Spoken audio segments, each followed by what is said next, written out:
Feliz semana a todos y todas, esperando una vez más que estén todos muy bien. Para esta semana, chicos, estamos abordando la parte final del tema de primeros auxilios básicos y especialmente vamos a ver dos maniobras muy importantes. Una es la maniobra OASE, por sus letras, por sus iniciales, significa obstrucción de la vía aérea por un cuerpo extraño. Eso significa OASE. Y la maniobra RCP, que es la reanimación cardiopulmonar, como ustedes saben. Como les he comentado, este tema, chicos, es práctico en el aula.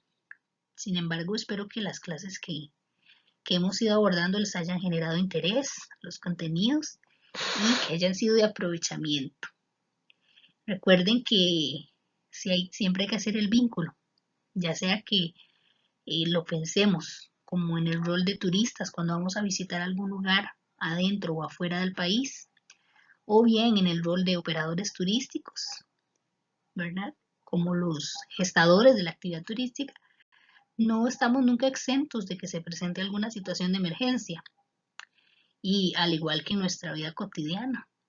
Por eso les reitero la importancia de tener estos conocimientos lo más accesibles posible y pues animarles a que en un futuro puedan certificarse inclusive con algunos de los niveles de primeros auxilios para que tengan más expertise en esta área y puedan ser de gran aprovechamiento para ustedes. Entonces vamos a iniciar primero con la maniobra de Heimlich, que es la maniobra que se aplica cuando hay una obstrucción de la vía aérea por un cuerpo extraño. Signo o esta forma de tomarse la garganta en señal de que no está pudiendo respirar adecuadamente. Muchas veces decimos, hay un confite o tome agua para que libere. Bueno, ninguno de los dos. El confite mentolado no ayuda, sino que entorpece, ¿verdad? No, tenemos que tener lo más posible la vía libre y tomar agua hasta después. Si hay un objeto extraño ahí, hasta después de que el objeto salga, que podemos liberar el objeto, ya sea nosotros mismos o una persona que nos esté ayudando, hasta ese momento, si la persona está en condiciones de hacerlo, puede tomar agua para ayudar a aliviar las vías, pero en el momento que está el objeto, no. La maniobra de Heimlich tiene diferentes pasos. Usted va a decir, por favor, tosa fuerte, sé lo que le estoy diciendo, tosa, ¿verdad? Eso es lo más importante cuando estamos ayudando a una persona y aplicando esta maniobra. Y porque la persona no está pensando claramente, entonces al darle una instrucción lo puede hacer, ¿verdad? Pero si la persona no puede toser o deja de toser, vamos a aplicar esta maniobra. Es importante la posición de nuestro cuerpo y del cuerpo de la persona que estamos ayudando. Nos vamos a colocar detrás de la persona y a sostenerla como se ve en el diagrama de arriba, ¿verdad? La muchacha está detrás del adulto mayor. Y abrimos nuestras piernas y vamos a abrir las piernas del paciente de manera que actuemos como una palanca, ¿verdad? Con nuestras propias piernas vamos a abrir las piernas de la persona si es que las tiene cerradas. Vamos a unir nuestras dos manos, vamos a hacer como un solo puño, ¿verdad? Con nuestras dos manos. Y el dedo pulgar, el gordito, vamos a unir nuestros dedos, entrelazar nuestros dedos, unir nuestras manos de esa manera y los dedos pulgares dentro de los demás. Adentro los metemos, ¿verdad? Como guardaditos ahí. Eso nos va a dar una forma en nuestras manos que es como una especie de cuchara, ¿verdad? Eso le da más fuerza a la maniobra que vamos a aplicar. Vamos a esa cucharita o ese puño que estamos formando con nuestras manos, lo vamos a colocar entre el ombligo y el apéndice sifoides. Vean ustedes que hay una flecha que indica más o menos dónde está el apéndice sifoides. Si es muy difícil con ese nombre, pensamos que es entre el ombligo y la boca, de lo que llamamos la boca del estómago, ¿verdad? Ese punto medio,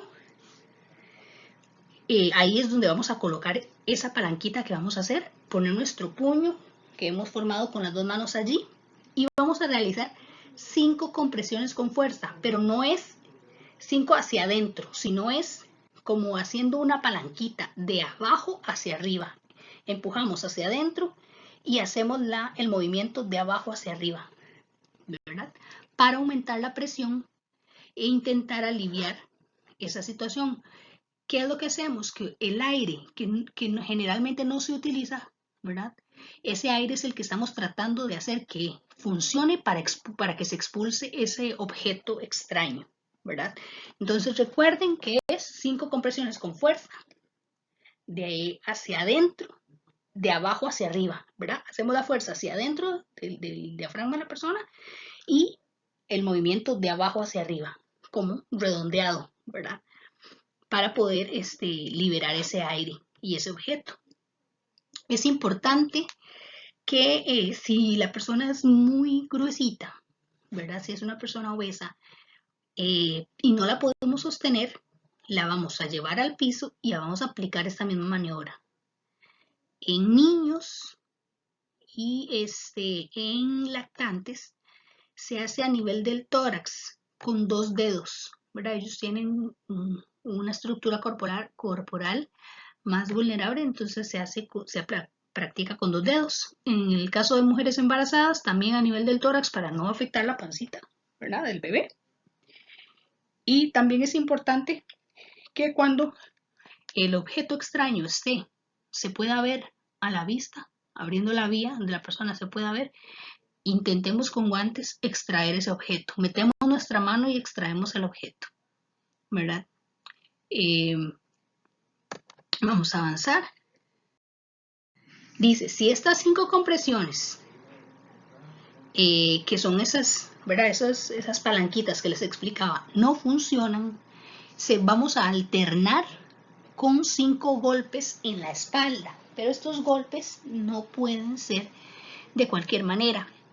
Va a ser con la base de la palma de la mano entre las escápulas de la espalda, ¿verdad? Y no tiene que ser de una forma horizontal, sino haciéndolo hacia arriba, como más bien vertical, ¿verdad? Igual con la misma intención de que ese aire que no se utiliza generalmente sea el que se expulse y haga un empuje del objeto. Entonces vamos a alternar 5 golpes interescapulares entre las escápulas con 5 de las compresiones abdominales que ya les expliqué anteriormente, hasta que se resuelva, hasta que se elimine la obstrucción y el paciente se recupere. O puede pasar que haya una liberación del objeto, o puede pasar que no haya una liberación del objeto y que por el contrario el paciente se nos desplome, se nos desmaye y entre en paro cardiorrespiratorio. En el caso de aplicar la maniobra de Heimlich y que no dé resultado y la persona entra en paro cardiorrespiratorio, en ese caso vamos a aplicar la maniobra de reanimación cardiopulmonar, que es el RCP, ¿verdad? El RCP, la alternación de las dos acciones son compresiones en el centro del tórax y ventilaciones, ¿verdad?, en la parte de la boca. Mirando después de cada 30 compresiones en el interior de la boca para ver si el objeto se ve, está más somero, ¿verdad?, más afuera, y si se puede extraer. ¿Qué pasa si estoy solo y tengo un episodio de atragantamiento? Bueno, hay una forma de poder ayudarnos, ¿verdad?, nosotros mismos. Vamos a colocar nuestro puño sobre el ombligo, ¿verdad? Y con la otra mano hacemos presión, igual que si estuviésemos ayudando a una persona. Pero en vez, como no tenemos nadie que nos haga que nos ayude por detrás, ¿verdad?, haciendo esa maniobra, entonces lo que vamos a hacer es, ese puño lo sostenemos en el ombligo, ¿verdad?, sobre el ombligo, ese puño cerrado, y vamos a inclinarnos sobre una silla o una encimera, por ejemplo, un desayunador, y empujarnos hacia el mueble, ¿verdad?, para que el puño haga presión hacia adentro con fuerza y poder liberar ese aire hacia arriba, ¿verdad? Es un poco un poco difícil tal vez entenderlo con las palabras. Voy a enviarles, más bien les estoy adjuntando en el aula virtual un videíto que nos explica ya de forma más gráfica cómo es que nos podemos también nosotros ayudar en un episodio de atragantamiento. Ok, bueno, la semana pasada parte de la actividad que les dejé era investigar un poquito sobre la reanimación cardiopulmonar, ¿verdad? Entonces vamos a ver brevemente este temita. Primero entender, chicos, que cuando hablamos de un paro cardiorrespiratorio es cuando hay un cese, un paro global de la circulación en el cuerpo, que es la actividad mecánica del corazón, ¿verdad? Cardíaca, en una persona que se supone que en ese momento no debería, ¿verdad?, de estar teniendo un episodio que lo pueda llevar a la muerte. ¿Y cómo se diagnostica? Como ya lo vimos la clase antepasada, ¿verdad?, con la valoración. No respira y no tiene pulso. Ese es el diagnóstico neurológico. Si la persona no está respirando, pero sí tiene pulso, es lo que se conoce como un paro respiratorio. Si la persona no respira y no tiene pulso, es un paro cardiorrespiratorio, ¿verdad? El paro cardiorrespiratorio es lamentablemente una de las causas más comunes que enfrentan los países, sobre todo en gran desarrollo, donde hay mucho nivel de estrés. Es la principal causa de muerte en las personas adultas, ¿verdad? Sin embargo, a pesar de que es la mayor emergencia médica que se presenta, es posible revertir ese daño o el daño que vaya a generarse si el paciente se reanima correctamente, o sea, si se aplican correctamente las maniobras en el menor tiempo posible. Y cuando hablo del menor tiempo posible me refiero a 3-5 minutos. Tiene que ser un tiempo muy controlado y muy efectivo, ¿verdad?, de aplicar esta maniobra. Por eso les decía yo cuando empezamos a hablar sobre este tema, que si bien estos conocimientos nos dan una visión general del tema de primeros auxilios básicos, sin una certificación más estructurada, digamos, una certificación formal, ya sea de PAP, que es primeros auxilios básicos, APA, que es asistente o auxiliar en primeros auxilios, TEM, que es técnico en emergencias médicas o paramédico, o ya bien sea una persona profesional en las ciencias médicas, un médico o un enfermero, es mejor hacer la llamada al servicio de emergencias e ir siguiendo paso a paso las indicaciones que nos van a dar antes de nosotros tomar la iniciativa.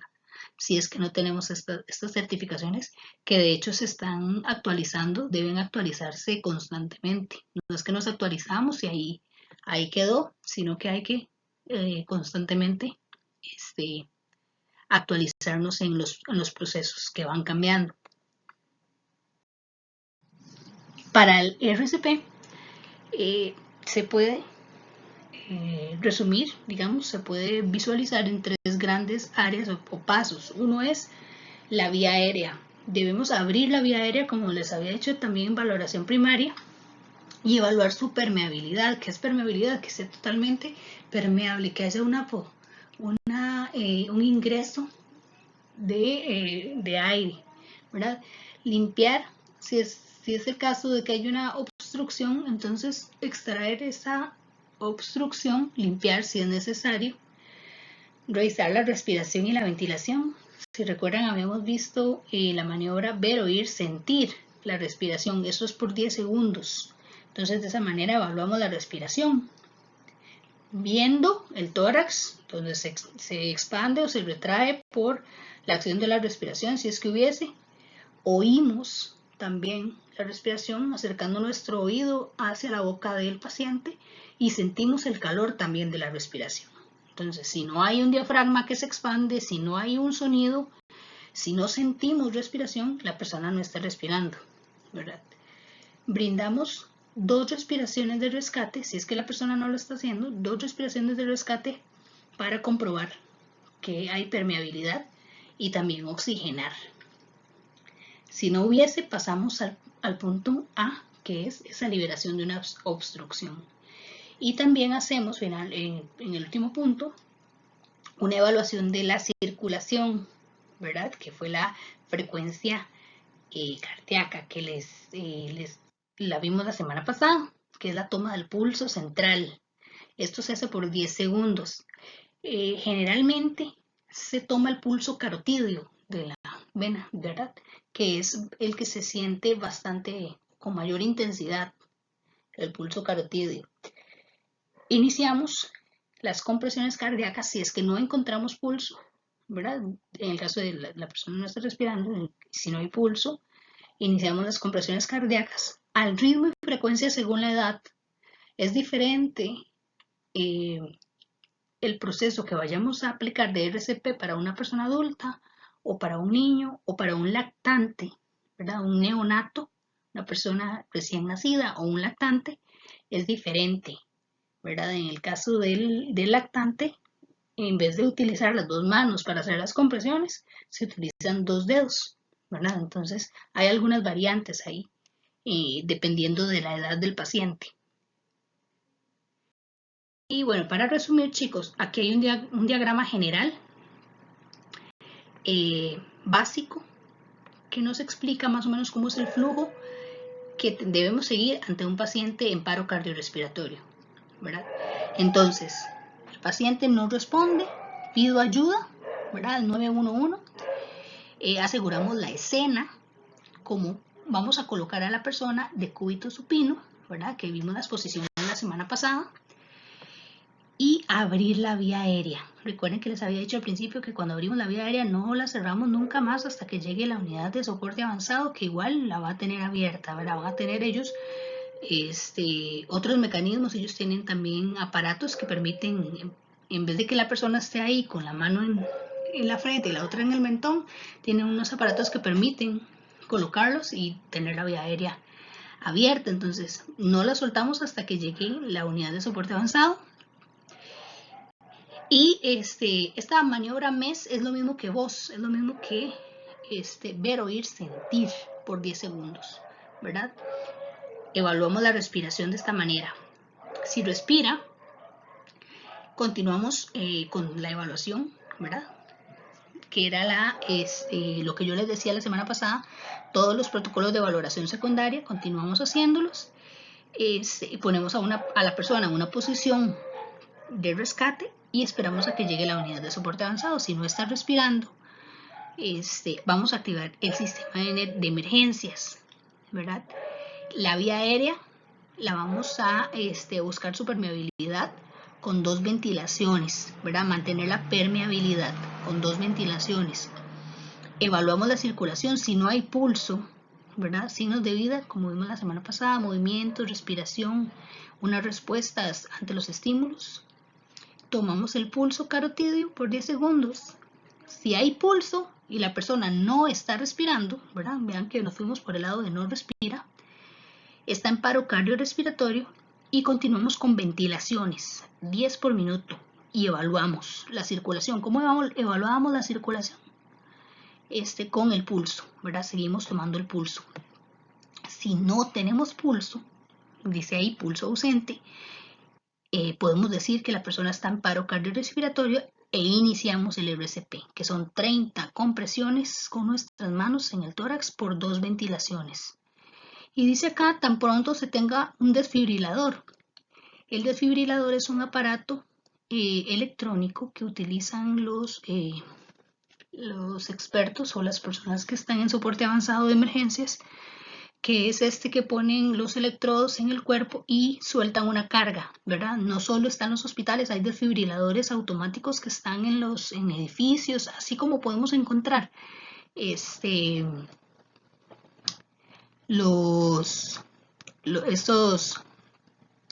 hachas para poder abrir puertas en caso de emergencias, ¿verdad? O también para atender alguna situación de incendio, ¿verdad?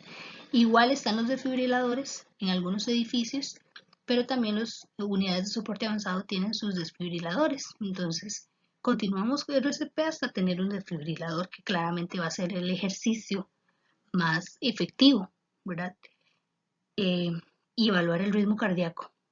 Entonces, si hay una descarga no indicada, o sea, no se ha dado la señal, tenemos que mantener el RCP, 30 compresiones por 2 ventilaciones, cada 5 ciclos. Significa 30 por 2, otros 30 por 2, y así 5 veces, ¿verdad? Por mínimo 2 minutos. Y reevaluar al paciente. Y cuando hay una descarga indicada, pues entonces tomamos las precauciones del caso. Tiene que haber un apartarse de la persona, y la persona que está manejando el desfibrilador es la que tiene que estar más cercana, igual sin tocar al paciente, ¿verdad? Porque son descargas eléctricas. Dice ahí que son de 150 a 200 julios biofásicos o 360 monofásicos. Es una carga de electricidad bastante importante, ¿verdad? Y seguir reevaluando el ritmo del paciente. Entonces, bueno, para esta semana les dejo la actividad igual en el aula, y con estas dos maniobras cerramos este tema de primeros auxilios. Entonces la actividad tiene que ver con una metacognición, con un aprendizaje general de las 4 clases, que hemos visto este tema. Para la próxima semana, aquí hago un paréntesis, ya estamos empezando el lunes con las clases con presencia obligatoria. Y esta actividad, chicos, que les voy a dejar para esta semana, sí tiene valor sumativo, ¿verdad? Ya se les envió a ustedes a través del correo, a sus padres, la circular. Entonces, para recordarles yo que a partir de, con ustedes no, porque tengo clases lunes, pero es a partir de este miércoles, las materias complementarias, empezamos a evaluar la asistencia, y las actividades que vayamos a ejecutar son sumativas. Entonces, para que lo tengan presente y cumplamos ahí también en eso.